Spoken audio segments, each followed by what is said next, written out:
Varsha Max. So TN Maxல first lesson relations and functions lesson படிக்கிறோம். அதுல exercise வந்தாச்சு.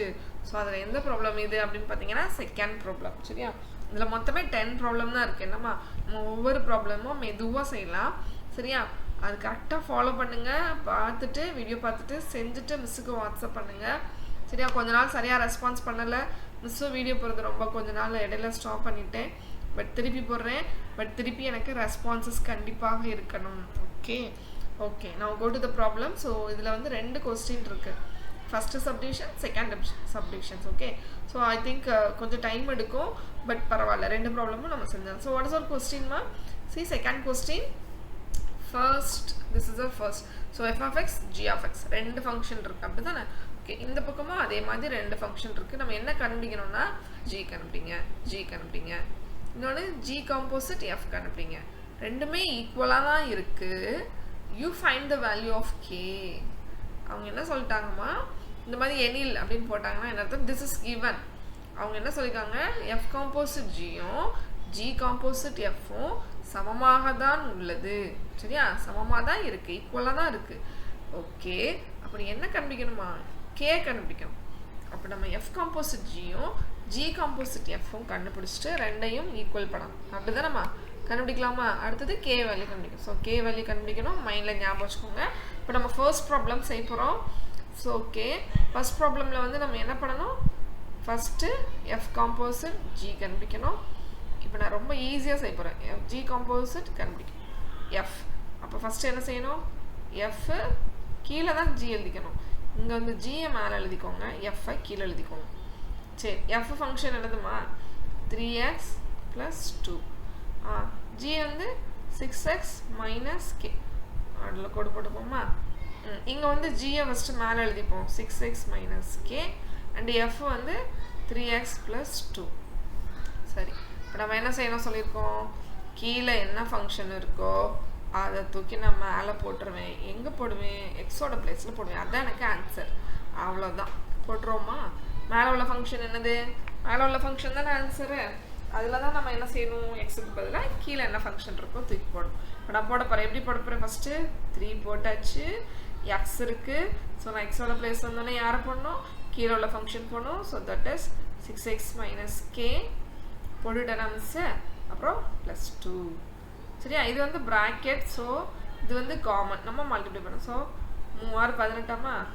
S, -3k +2. அவ்வளோதாம்மா, ரொம்ப easy தானே? பாருங்கள், எஃப் காம்போசிட் நம்ம எப்படி கண்டுபிடிச்சிட்டோம்? ஒரே ஒரு ஸ்டெப்பு தான், அப்புறம் சிம்பிளிஃபிகேஷன். சரியா, சரி இது செய்யலாமா? இப்போ வந்து இங்கே நம்ம என்ன செய்ய போகிறோம்? ஜி காம்போசிட் எஃப் கண்டுபிடிக்க போகிறோம். எப்படி செய்யணும் சொல்லிட்டேன் மிஸ்ஸு. கீழே என்ன ஃபங்க்ஷன் இருக்குது தூக்கி மேலே போடணும். எங்கே போடணும்? எக்ஸோட பிளேஸில் தான் போடுவோமா? இப்போ மேலே உள்ள ஃபங்க்ஷனில் 6 இருக்குது, எக்ஸ் வந்துருச்சு, 3x + 2 போட்டுட்டு என்ன பண்ணோம்? -k. இப்போ இந்த 6ஆல் இங்கே இது ரெண்டையுமே மல்டிப்ளை பண்ணணும். So this is 18x + 6 2s are 12 -k. ரெண்டும் ஈக்குவல் ஆகுமா இருக்குது? இல்லை, ஆனால் அவங்க ஈக்குவல்னு கொடுத்துட்டு you find the value of k. So அதான கொஸ்டின். இப்போது நல்லா கவனிங்க. ஸோ அவங்க கிவன் ஸ்டேட்மெண்ட் என்ன கொடுத்துருக்காங்க? கொடுக்கப்பட்டது G composite F composite G composite F. நான் கண்டுபிடிச்சதை மிஸ் ஈக்குவல் பண்ண போகிறேன். பாருங்கள் எப்படி பண்ண போகிறேன்? 18x - 3k + 2 ஈக்குவல் டு போட்டேன்னா, ஸோ திருப்பி 18x + 12 - k. நம்ம என்னம்மா கண்டுபிடிக்கணும்? கே கண்டுபிடிக்கணும். சரியா, ஓகே. நான் என்ன பண்ண போகிறேன்னா கே வேல்யூ இந்த எக்ஸ் வேல்யூ ரெண்டையும் இந்த சைடுக்கு வந்துட்டு நம்பர் கான்ஸ்டன்ட், இந்த கான்ஸ்டன்ட் இதுதானே கான்ஸ்டன்ட், இதை தூக்கி இங்கிட்டு கொண்டு போயிடலாம். அப்போ இந்த -kவையும் இதுவும் ரெண்டும் என்ன பண்ண போகிறாங்க? இவங்க 2 பேரும் இந்த பக்கம் வர போகிறாங்க. சரியா, கூட்டிகிட்டு வந்துடுவோமா அவங்கள? கூட்டிகிட்டு வாங்க. என்ன பண்ணுவோம்? 18x ஆல்ரெடி இருக்குது, புதுசாக ஒரு 18x வருது. வரையில சைன் சேஞ்ச் பண்ணோம். ஸோ -18x -3k ஆல்ரெடி இங்கே இருக்குது, -k இங்கே வரப்போகுது. வரையில சைன் சேஞ்ச் பண்ணோம், +k. ஸோ இந்த 2 அந்த பக்கம் போகுது. ஆல்ரெடி இங்கே +2 இருக்குது, இந்த 2 இங்கே வரையில -2. இது புரிஞ்சாமா? அதாவது எஃப் காம்போசிட் ஜி காம்போசிட் எஃப்லாம் கண்டுபிடிச்சிட்டோம். ஆனால் நிறைய பேர் இங்கே வந்து கால்குலேஷனில் தான் தப்பு பண்ணிடுவீங்க. சரியா, அதனால தான் மிஸ் ரொம்ப மெதுவாக சொல்லித்தரேன். சரியா? இப்போ வந்து என்ன பண்ணியிருக்கோமா, 18x இந்த பக்கம் வந்துருச்சு, மைனஸாக வந்துருச்சு, இந்த மைனஸ் கேவும் இங்கிட்ட வந்துருச்சு, அப்போ வந்து ப்ளஸ் கே. சரியா? அந்த பாருங்க இந்த 2 டேர்மும் இங்கே வந்துருச்சு. இந்த +2 என்ன பண்ணிடுச்சு, இது தூக்கிட்டு போய் இங்கே போட்டுட்டோம், -2. ஓகேவா? இப்போ 18xம் கேன்சல். சரி, இது என்னமாச்சு, இங்கே 1 இருக்குல்ல, அப்போ -3 + 1. சரி, எப்படி -3 + 1 கழிச்சிட்டு பெரிய நம்பர் சைன் போடணும். அப்போ -2k. இங்கே என்னமா வருது, 10 தானே, 12 - 2 10. Okay, so k = 10 divided by -2. First cancel பண்ணோம்னா 5, மைனஸ் சைனை தூக்கி போட்டால் -5. So k = -5. அவ்வளோதான் ஆன்சர். ஏதாவது கஷ்டம் இருக்கா இதில்? கண்டிப்பாக இல்லை. எஃப் காம்போசிட் ஜியும் ஜி காம்போசிட் எஃப்ஐயும் கரெக்டாக கண்டுபிடிச்சிட்டோம்னா ஆன்சர் ரொம்ப பர்ஃபெக்டாக வரும். சரியா? ஸோ ஒரு ஃபஸ்ட்டு டைம் உங்களுக்கு தப்பு வரும், மிஸ் என்ன மிஸ் தப்பு வந்துருச்சு அப்படி சொல்லிட்டு சோர்ந்து போயிடக்கூடாது. திருப்பி ஒரு 2 டைம்ஸ் போட்டுட்டிங்கன்னா சூப்பராக வந்துடும். சரியா? இப்போ இந்த வீடியோ பார்த்துட்டிங்களா, ஃபஸ்ட்டு சம்மில் செஞ்சுட்டேன் மிஸ்ஸு. இதில் செகண்ட் சப்டிவிஷன் வந்துருச்சுல்லம்மா, அதை வந்து இந்த வீடியோ கொஞ்ச நேரம் அப்படி பாஸ் பண்ணி நிறுத்திட்டு நீங்களே ட்ரை பண்ணுங்க. சரியா? இப்போ நான் மிஸ்ஸு அதையும் செஞ்சிருவோமா? அது என்னம்மா கொஸ்டின்னு கீழே திருப்பி எழுதிக்கோமா? ஓகே, சரி எழுதுறேன். What is that question? Second கொஸ்டினில் வந்து அதுலேயே அதே கே தான், ஆனால் எஃப் வந்து என்ன கொடுத்துருக்காங்கன்னா 2x - k. அடுத்தது ஜி கொடுத்துருக்காங்க, ஜி வந்து 4x + 5. ஸோ இதை பார்க்கக்கூடாது யாரும். இப்போ ஃபஸ்ட்டு சம் பார்த்தோன்னே நீங்களே செய்யணும். ஸோ இதுலேயும் எஃப் காம்போசிட் ஜி கண்டுபிடிக்கணும், ஜி காம்போசிட் எஃப் கண்டுபிடிக்கணும். சரியா? நம்ம இங்கே தள்ளியே எழுதிக்கணும். Okay, so F composite G கண்டுபிடிக்கணும்னா மிஸ் என்ன சொல்லியிருக்கேன், ஃபஸ்ட்டு இருக்கிற எஃப்பை தூக்கி மேலே போடுங்க, கீழே ரெண்டாவது ஜி போடுங்க. போடுவோமா?